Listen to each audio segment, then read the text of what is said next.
देखिए, चाहे आप ईएमआरएस दे रहे हैं, केवीएस, एनवीएस दे रहे हैं, आपके लिए एक चीज़ समझनी बहुत इंपॉर्टेंट है, वो है किताबों के नेचर को।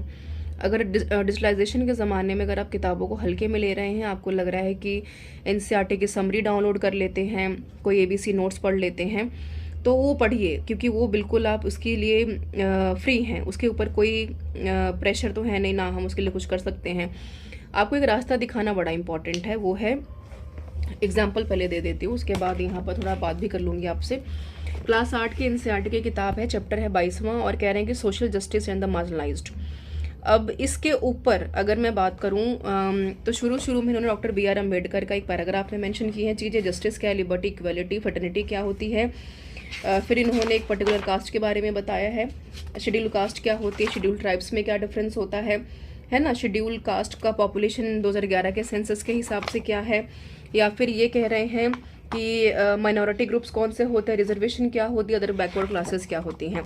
तो मैंने 5-6 हेडलाइन में आपको समझ में आया होगा कि मैंने डेमोक्रेसी से लेके, रिजर्वेशन से लेकर के, माइनॉरिटी से लेकर सब कुछ आपको बता दिया।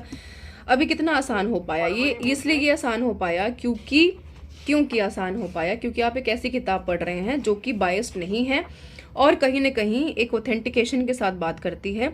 ये किताब पढ़ने में जितनी आपको मज़ेदार लग सकती है, उतनी समझने में मुश्किल हो सकती है। इसलिए बहुत इंपॉर्टेंट है कि इस किताब को पढ़ करके अपना एक निचोड़ निकालें और कोशिश करें कि जो किताब में लिखा गया है उसको समझ करके लिखने की कोशिश करें, है ना।